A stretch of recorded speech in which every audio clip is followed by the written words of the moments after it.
Hi, this is Adam Blaylock, and you're listening to Adam the Movie Guy. Thank you for tuning in and enjoy the show. Warning, the show you're about to listen to contains strong language and an unhinged host. Don't take me too serious, I'm doing a bit here, so stay the fuck off my back. Enjoy. If this shocks you, if this offends you, and you clicked on the wrong fucking podcast.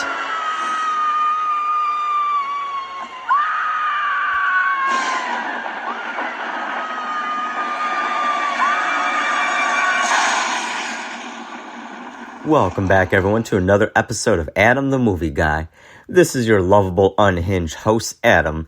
And on for these next 3 mini episodes, I will be discussing Friday the 13th, Parts 5, 6, and 7. I'm not going to go very deep into the movies themselves, just touching upon the overall plots, a bit on the characters, and basic overall thoughts such as my likes and dislikes of the films. The reason being is that I really just want to get to Part 8, Jason Takes Manhattan, which will get the full breakdown treatment by me since I have a significant amount of things to say in comparison to these 3 movies. Then, and I feel like Part 8 is kind of shit on unfairly compared to Part 6 and 7, which I don't enjoy watching nearly as much as Part 8. Well, especially Part 7, but I'll get to that one soon enough. Anyway, let's start with Part 5, A New Beginning.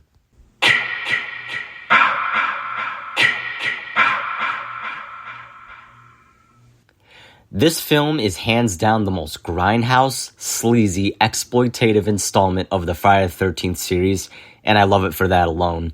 I mean, go figure. It's violent, somewhat mean-spirited in a few places, but it's balanced perfectly with some pretty good black comedy, decent kills, a great amount of nudity, with one particular standout in the character Tina, who, funny enough, her real-life name is Debbie Sue Voorhees, and she was a Playboy playmate right before she did this film. I mean, the film oozes with blood, cocaine, and cum. It's beautiful.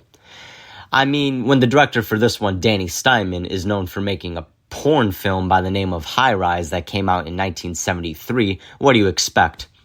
Also, side note, I have to remind myself to watch it for research purposes on his filmography list.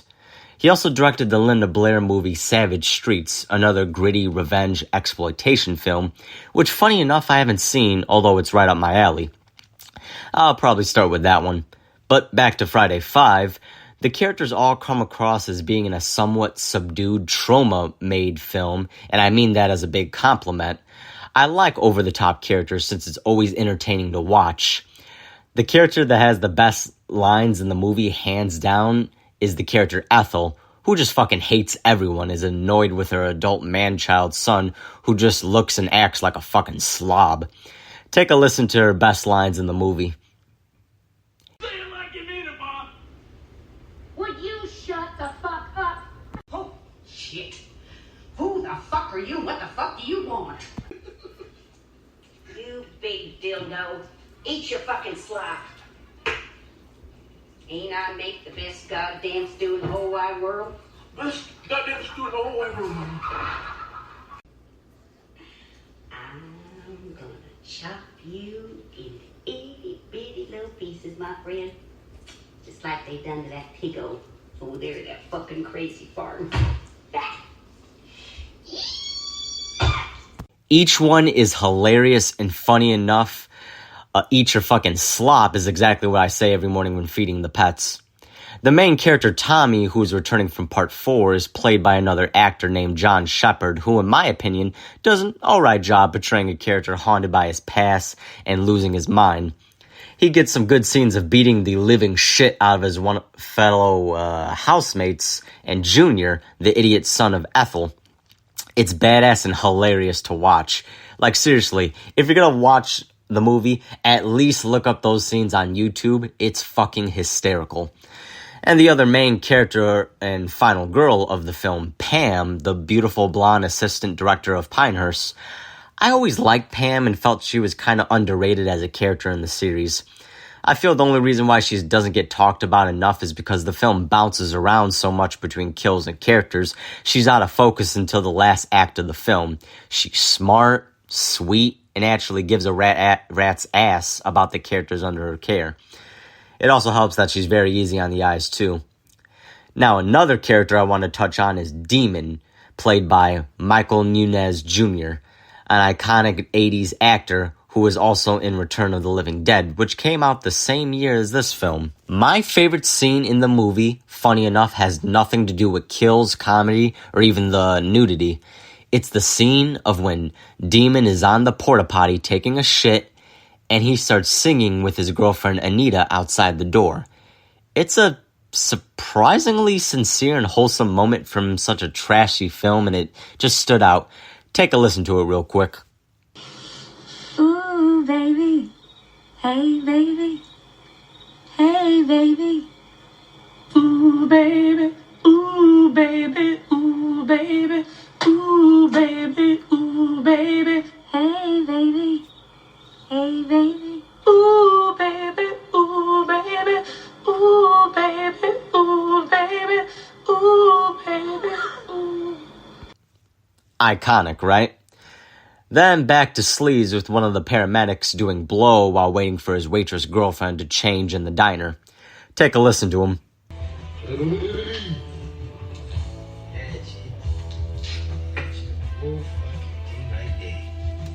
There it is. You just stay right there, Tom. That's just what the doctor ordered. Like a little preventive medicine. And the forecast is cloudy in the mountains, sunny in the valleys, and snow flurries up your nose.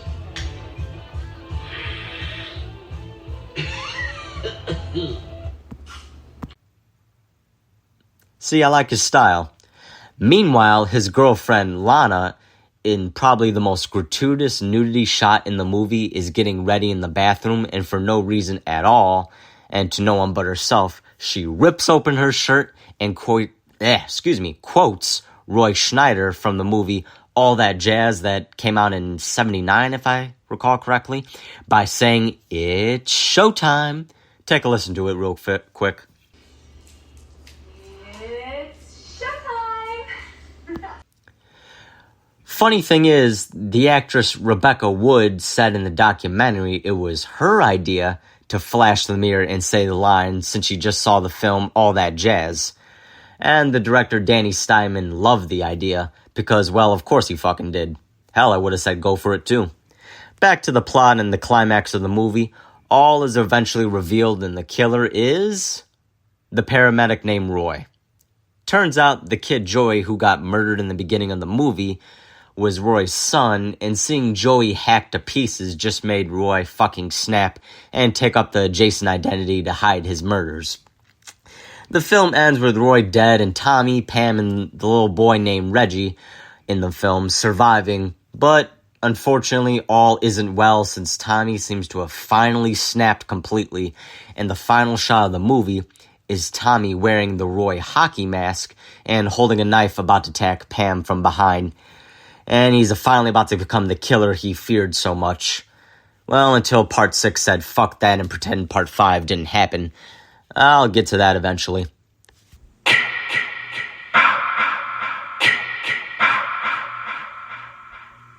Overall, my thoughts of the film are actually pretty positive. I like this movie since it tried to do something different a little bit with the identity of the killer, while at the same time taking it back to the OG movie, with the movie having a mystery to it. The kills, while not spectacular, are pretty decent and the characters are all memorable. I also like the design of the hockey mask in this one with the blue marks standing out. It's a shame they didn't follow up with the Tommy becoming a killer storyline, but oh well. One theory I had, and I kind of adopted in my head every time I watch this movie, is Roy was influenced by the spirit of Jason or even Pamela Voorhees just whispering in his ear, in his head to go on his killing spree. It at least explains it somewhat better. I award this film 3 hockey masks out of 5. It's not great, but it's a lot better than most people think despite of its reputation. Well, that's all for Part 5. Next up is Part 6. People